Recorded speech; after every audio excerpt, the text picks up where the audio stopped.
ಸ್ನೇಹಿತರೆ ನಮಸ್ಕಾರ, ನಾನು ರವೀಂದ್ರ ಜೋಶಿ.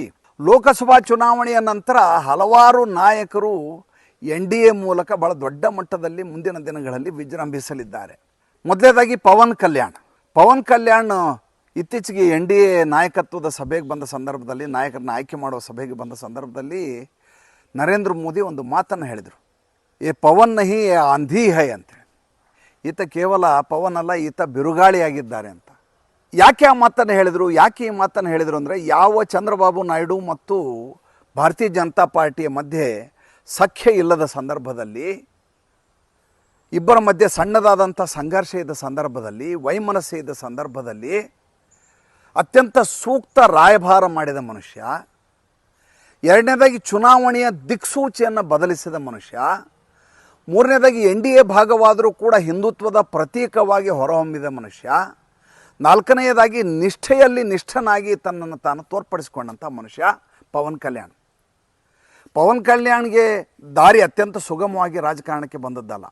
ಆತನ ಸೋದರ ಕೂಡ ಚಿರಂಜೀವಿ ಸ್ವತಃ ತೆಲುಗುನಾಡು ಅಂತ ಪಕ್ಷವನ್ನು ಕಟ್ಟಿದರು. ಮುಂದೆ ಸಂಘಟನೆ ಮಾಡುವುದರಲ್ಲಿ ವಿಫಲರಾದರು. ಒಬ್ಬ ಸೂಪರ್ ಸ್ಟಾರ್ ಆದ ಮನುಷ್ಯ ರಾಜಕೀಯದಲ್ಲೂ ಯಶಸ್ವಿ ಆಗಬೇಕು ಅಂತ ಏನೂ ಕಾಯ್ದೆ ಇಲ್ಲ. ಸಂಘಟನಾತ್ಮಕವಾಗಿ ಆತ ತನ್ನ ಕೌಶಲ್ಯವನ್ನು ಮೆರೆದ ಸಂದರ್ಭದಲ್ಲಿ ಮತ್ತು ಜನಾನುರಾಗಿಯಾಗಿ ಮಾತ್ರ ಇದರ ಸಾಧುವಾಗುವುದಿಲ್ಲ. ಅದರ ಜೊತೆಗೆ ಆತನಿಗೆ ಒಂದು ಪಕ್ಷವನ್ನು ಬೆಳೆಸುವಂಥ ಕಲೆಗಾರಿಕೆ ಇರಬೇಕು. ಅದರಲ್ಲಿ ಚಿರಂಜೀವಿ ಸೋತು ಹೋಗಿ ರಾಜಕೀಯ ಸಮುದ್ರದಲ್ಲಿ ಕಾಂಗ್ರೆಸ್ ಜೊತೆ ಕೂರಿಸಿಕೊಂಡು ಮುಂದೆ ಏನೇನೋ ಆಗಿ ರಾಜಕೀಯವಾಗಿ ತಮ್ಮನ್ನು ತಾವು ಕಳ್ಕೊಂಡ್ಬಿಡ್ತಾರೆ, ತಮ್ಮ ಅಸ್ಮಿತೆಯನ್ನು ಕಳ್ಕೊಂಡ್ಬಿಡ್ತಾರೆ ಚಿರಂಜೀವಿ. ಆದರೆ ಪವನ್ ಕಲ್ಯಾಣ್ 2014ರಲ್ಲಿ ಮುಖ್ಯವಾಹಿನಿಗೆ ಬಂದಂಥ ಮನುಷ್ಯ, ಎರಡು ಕಡೆ ಚುನಾವಣೆ ನಿಲ್ತಾರೆ, ಎರಡೂ ಕಡೆ ಸೋತು ಹೋಗ್ತಾರೆ. ಆವಾಗ ಅವರು ಗುರುತಿಸ್ಕೊಂಡದ್ದು ಯಾರ ಜೊತೆ? ಎಡರಂಗದ ಜೊತೆ ಗುರುತಿಸ್ಕೊಂಡಿರ್ತಾರೆ. ಹಿಂದೂ ವಿರೋಧಿ ಧೋರಣೆಯ ವ್ಯಕ್ತಿಗಳ ಜೊತೆ ತನ್ನನ್ನು ತಾನು ಗುರುತಿಸ್ಕೊಂಡು ರಾಜಕೀಯಕ್ಕೆ ಇಳಿದಂಥ ವ್ಯಕ್ತಿ ಮುಂದೆ ತನ್ನನ್ನು ತಾನು ಸರಿಪಡಿಸ್ಕೋತಾರೆ, ರಿಫಾರ್ಮ್ ಆಗ್ತಾರೆ, ಜೊತೆಗೆ ರಾಜಕೀಯ ದಿಕ್ಸೂಚಿಯನ್ನು ಬದಲಿಸಬಲ್ಲಂಥ ಭಾಳ ದೊಡ್ಡ ಶಕ್ತಿಯಾಗಿ ಹೊರಹೊಮ್ತಾರೆ. ಇತ್ತೀಚೆಗೆ ಮಹಾರಾಷ್ಟ್ರದ ಚುನಾವಣೆಯ ಸಂದರ್ಭದಲ್ಲಿ ಕೂಡ ಪವನ್ ಕಲ್ಯಾಣ್ ಬಹಳಷ್ಟು ನಮ್ಮ ದಕ್ಷಿಣ ಭಾರತೀಯ ಪ್ರದೇಶದಲ್ಲಿ ಪ್ರಚಾರಕ್ಕೆ ಹೋಗಿದ್ದರು. ಅವರ ಪ್ರಚಾರದಿಂದ ಮಹಾರಾಷ್ಟ್ರದಲ್ಲಿ ಬಹಳಷ್ಟು ಲಾಭ ಆಯಿತು ಅಂತ ಕೂಡ ದೇವೇಂದ್ರ ಫಡ್ನವೀಸ್ ಹೇಳಿದರು. ಹಾಗೆ ಯಾವ ವ್ಯಕ್ತಿ ತಾನು ಮೊದಲಿಗೆ ಚುನಾವಣೆಗೆ ಬಂದ ಸಂದರ್ಭದಲ್ಲಿ ಎರಡೆರಡು ಕ್ಷೇತ್ರದಲ್ಲಿ ಸೋತರೂ ಕೂಡ ತದನಂತರ ತನ್ನ ಮನೋಧರ್ಮವನ್ನು ಬದಲಿಸಿಕೊಂಡು ಜೊತೆಗೆ ತಾನು ಏನನ್ನು ನಂಬಿದ್ದೇನೋ ಅದನ್ನು ಬಹಿರಂಗವಾಗಿ ಸಾರಬಲ್ಲಂಥ ವ್ಯಕ್ತಿಯಾಗಿ ಹೊರಹೊಮ್ಮಿದರು ಅವರು. ಆತ ಹಿಂದುತ್ವದ ಪ್ರತೀಕವಾಗಿ ಹೊರಹೊಮ್ಮಿದರು. ಈ ದೇಶದ ಸಮಷ್ಟಿ ಪ್ರಜ್ಞೆಗೆ ಹೇಗಿರಬೇಕು ಆ ರೀತಿಯಾದಂಥ ತನ್ನ ಛಾತಿಯನ್ನು ತೋರಿಸ್ಕೊಟ್ರು. ಹೀಗಾಗಿ ಪವನ್ ಕಲ್ಯಾಣ್ ಕೇವಲ ಆಂಧ್ರ ಪ್ರದೇಶಕ್ಕೆ ಮಾತ್ರ ಸೀಮಿತ ಆಗಲಾರದೆ, ಕೇವಲ ಒಬ್ಬ ಉಪಮುಖ್ಯಮಂತ್ರಿ ಅಂತ ಮಾತ್ರ ಗುರುತಿಸಿಕೊಳ್ಳಲಾರದೆ, ಇಡೀ ದೇಶದಲ್ಲಿ ರಾಷ್ಟ್ರೀಯ ನಾಯಕನಾಗಿ ಇವತ್ತು ಹೊರಹೊಮ್ಮಿದಂಥ ವ್ಯಕ್ತಿ. ಇದು ನಿಸ್ಸಂದೇಹವಾಗಿ ಹೇಳುವಂಥ ಮಾತು ಮತ್ತು ಇದು ಉತ್ಪ್ರೇಕ್ಷೆ ಅಂತೂ ಅಲ್ಲವೇ ಅಲ್ಲ. ಇದು ಕೇವಲ ಈತನ ಶಕ್ತಿ ಆಂಧ್ರ ಪ್ರದೇಶಕ್ಕೆ ಮಾತ್ರ ಸೀಮಿತ ಅಲ್ಲ, ಮುಂದೆ ತಮಿಳುನಾಡು, ಕರ್ನಾಟಕ, ಬೇರೆ ಬೇರೆ ರಾಜ್ಯಗಳಿಗೆ ವಿಸ್ತರಿಸಬಲ್ಲಂಥ ಬಹಳ ದೊಡ್ಡ ಶಕ್ತಿಯಾಗಿ ಹೊರಹೊಮ್ಮಲಿದೆ. ಎರಡನೇದಾಗಿ ಅಣ್ಣಾಮಲೈ ಚುನಾವಣೆಯಲ್ಲಿ ಈ ಬಾರಿ ಸೋತಿರಬಹುದು ಕೊಯಮತ್ತೂರಲ್ಲಿ. ಆದರೆ ಯಾವ ದ್ರಾವಿಡ ಹೋರಾಟ ಇದೆಯಲ್ಲ, ಹಿಂದೂಗಳನ್ನು ತುಳಿಯುವುದು, ಹಿಂದೂಗಳ ಬಗ್ಗೆ ತುಚ್ಛವಾಗಿ ಮಾತಾಡುವುದು ಮತ್ತು ಕೇವಲ ಆಮಿಷದ ರಾಜಕಾರಣದ ಮೂಲಕ ತಮಿಳುನಾಡು ರಾಜಕಾರಣವನ್ನು ಸಂಪೂರ್ಣ ನಾಶ ಮಾಡಿದಂಥ ಶಕ್ತಿಗಳೇನಿದಾವಲ್ಲ, DMK, AIDMK, ಎರಡರಿಂದ ಹೊರ ನಿಂತು ಸ್ಥಳೀಯ ಸಂಸ್ಕೃತಿಗೆ ಅನುಗುಣವಾಗಿ ಸ್ಥಳೀಯ ಅಸ್ಮಿತೆಯ ಜೊತೆಗೆ ರಾಷ್ಟ್ರೀಯ ಮನೋಧರ್ಮವನ್ನು ಬೆರೆಸಿ ಸಮ್ಮಿಳಿತಗೊಳಿಸಿ ರಾಜಕಾರಣ ಮಾಡಿದ್ರಲ್ಲ, ಅವರು ರಾಷ್ಟ್ರ ರಾಜಕಾರಣದಲ್ಲಿ ಭಾಳ ದೊಡ್ಡ ಹೆಸರಾಗುವಂಥ ಸಾಧ್ಯತೆ ಹೊಂದಿದಂಥ ವ್ಯಕ್ತಿ. ಈಗ ಅಣ್ಣಾಮಲೈಯವರು ಚುನಾವಣೆಯಲ್ಲಿ ಗೆಲ್ಲದೇ ಇರ್ಬೋದು, ಆದರೆ 11% ಮತಗಳನ್ನು ಈ ಬಾರಿಯ ಚುನಾವಣೆಯಲ್ಲಿ ಪಡೆದಿದ್ದಾರೆ ಅವರು.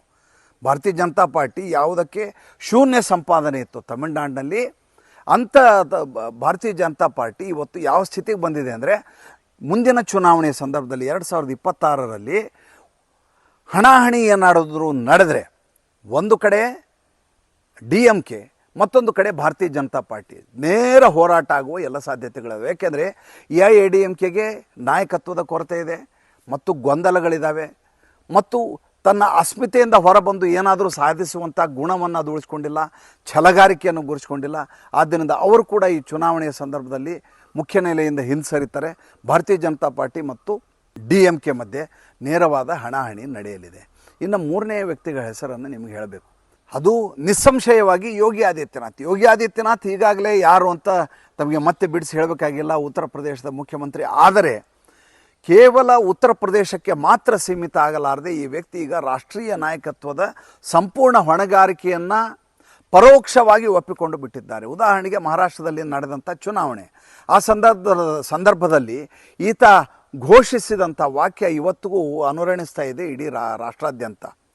ಬಟೋಗಿ ಅಥವಾ ಕಟೋಗಿ ಅನ್ನುವಂಥ ವಾಕ್ಯವನ್ನು ಸ್ವತಃ ರಾಷ್ಟ್ರೀಯ ಸ್ವಯಂ ಸೇವಕ ಸಂಘ ಒಪ್ಕೊಂಡಿದೆ, ಸ್ವತೆಗೆ ನರೇಂದ್ರ ಮೋದಿ ಅವರು ಒಪ್ಕೊಂಡಿದ್ದಾರೆ, ಇಡೀ ಭಾರತೀಯ ಜನತಾ ಪಕ್ಷದ ನಾಯಕರೆಲ್ಲ ಒಪ್ಕೊಂಡಿದ್ದಾರೆ. ಅಂದರೆ ಒಂದು ನರೇಟಿವನ್ನು ಸೃಷ್ಟಿ ಮಾಡುವಲ್ಲಿ, ಹಿಂದೂಗಳನ್ನು ಒಗ್ಗೂಡಿಸುವಲ್ಲಿ ಯೋಗಿ ಆದಿತ್ಯನಾಥ್ ಪಾತ್ರ ಬಹಳ ದೊಡ್ಡ ಮಟ್ಟಿನದ್ದು.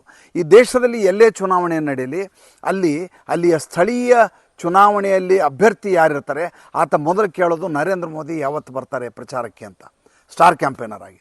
ಎರಡನೇದಾಗಿ ಅಮಿತ್ ಶಾ ಅವರ ಹೆಸರು ಕೇಳ್ತಾರೆ, ಅಮಿತ್ ಶಾ ಅವರು ಯಾವಾಗ ಬರ್ತಾರೆ ಅಂತ. ಹಾಗೆ ನೋಡಿದರೆ ಜನಪ್ರಿಯತೆಯ ಉತ್ತುಂಗದಲ್ಲಿರುವಂಥ ವ್ಯಕ್ತಿ ಯೋಗಿ ಆದಿತ್ಯನಾಥ್. ನರೇಂದ್ರ ಮೋದಿಯ ನಂತರ ಆ ಮಟ್ಟಿನ ಯಶಸ್ಸು ಯಾರಿಗಾದರೂ ಲಭ್ಯ ಆಗಿದ್ದರೆ, ಅಂಥದ್ದೊಂದು ಪ್ರಭಾವಳಿಯನ್ನು ಸೃಷ್ಟಿಸಿದ್ದರೆ ಅದು ಕೇವಲ ಯೋಗಿ ಆದಿತ್ಯನಾಥ್. ಈ ಯೋಗಿ ಆದಿತ್ಯನಾಥ್ ಮುಂದಿನ ದಿನಗಳಲ್ಲಿ ರಾಷ್ಟ್ರ ರಾಜಕಾರಣದಲ್ಲಿ ಮಿನುಗಲಿರುವ ಮತ್ತೊಂದು ಬಹಳ ದೊಡ್ಡ ಮಟ್ಟದ ಹೆಸರು. ನೋಡಿ, ಒಂದು ಪಕ್ಷದಲ್ಲಿ ಕೆಲವು ನಾಯಕರಿಂದ ಪಕ್ಷ ತನ್ನ ಸಂಪೂರ್ಣವಾದಂಥ ಹಿಡಿತವನ್ನು ಕಳ್ಕೊಂಡು ಹೋಗ್ಬಿಡ್ತದೆ. ಈಗ ಉದಾಹರಣೆಗೆ ಕಾಂಗ್ರೆಸ್ಸಲ್ಲಿ minus Sonia Gandhi, minus Rahul Gandhi, minus Priyanka Vadra ನೀವು ಕಲ್ಪನೆ ಮಾಡಿಕೊಂಡಾಗ ಅಲ್ಲಿ ಮತ್ತೊಬ್ಬ ನಾಯಕನನ್ನು, ಸಮಾನಾಂತರ ಪರ್ಯಾಯ ನಾಯಕನ ಹೆಸರು ಹೇಳಲಿಕ್ಕೆ ನಿಮ್ಗೆ ಯಾರೂ ಇಲ್ಲ. ನೂರಾರು ಜನ ನಾಯಕರು ಕಾಣ್ತಾರೆ, ಅವ್ರು ಯಾರೂ ನಾಯಕರಲ್ಲ, ಅವರೆಲ್ಲರೂ ಗುಲಾಮರ ರೀತಿಯಲ್ಲಿ ಇರ್ತಾರೆ.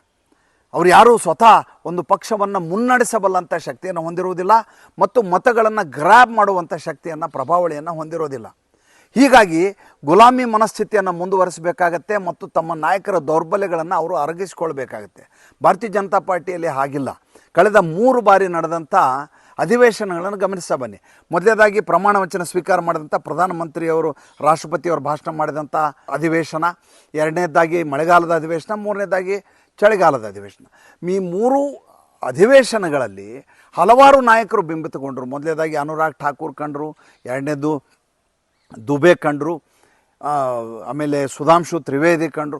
ಹಲವಾರು ಜನ ನಾಯಕರು ತಮ್ಮನ್ನು ತಾವು ನಾಯಕತ್ವವನ್ನು ಬಿಂಬಿಸಿಕೊಳ್ಳುವಲ್ಲಿ ಮತ್ತು ಭಾರತೀಯ ಜನತಾ ಪಾರ್ಟಿಯ ಹಿತಾಸಕ್ತಿಯನ್ನು ಕಾಪಾಡುವಲ್ಲಿ ಮತ್ತು ಸರ್ಕಾರದ ಪರವಾಗಿ ಧ್ವನಿ ಎತ್ತುವುದರಲ್ಲಿ ಯಶಸ್ವಿಯಾಗಿದ್ದಾರೆ. ಭಾರತೀಯ ಜನತಾ ಪಾರ್ಟಿ ಮತ್ತು NDAಗಿರುವಂಥ ಅತಿ ದೊಡ್ಡ ಶಕ್ತಿ ಏನಪ್ಪ ಅಂದರೆ ನಾಯಕತ್ವವನ್ನು ಗುರುತಿಸುವ ಮತ್ತು ನಾಯಕತ್ವವನ್ನು ಬೆಳೆಸುವಂಥ ಮನೋಧರ್ಮವನ್ನು ಉಂಟು ಮಾಡಿದಂಥ ಒಂದು ಗುಂಪದು, ಒಂದು ಸಂಘಟನೆ. ಆ ಸಂಘಟನೆ ಮುಂದಿನ ದಿನಗಳಲ್ಲಿ ಹೆಚ್ಚಿನದನ್ನು ಅದರಿಂದ ನಿರೀಕ್ಷೆ ಮಾಡಲಿಕ್ಕೆ ಮತದಾರರಿಗೆ ಸಾಧ್ಯ ಆಗುವುದು. ಯಾವಾಗಲೂ ಮತದಾರ ಏನು ನಿರೀಕ್ಷೆ ಮಾಡ್ತಾನಂದರೆ, ನನ್ನ ದೇಶ ಹಾಳಾಗಿ ಹೋಗಬಾರ್ದು, ನನ್ನ ದೇಶ ಹಾಳಾದರೆ ನನ್ನ ಅಸ್ತಿತ್ವ ಹೊರಟು ಹೋಗುತ್ತೆ ಅನ್ನುವಂಥ ಮನಸ್ಥಿತಿಯನ್ನು ಯಾವತ್ತೂ ಪ್ರತಿಯೊಬ್ಬ ಪ್ರಜೆ ಹೊಂದಿರ್ತಾನೆ. ಏಕೆಂದರೆ ನಮ್ಮ ಕಣ್ಣೆದುರಿಗೆ ಬಾಂಗ್ಲಾದೇಶ ಇದೆ, ನಮ್ಮ ಕಣ್ಣೆದುರಿಗೆ ಶ್ರೀಲಂಕಾ ಇದೆ, ನಮ್ಮ ಕಣ್ಣೆದುರಿಗೆ ವೆನೆಜುವೆಲಾ ಇದೆ.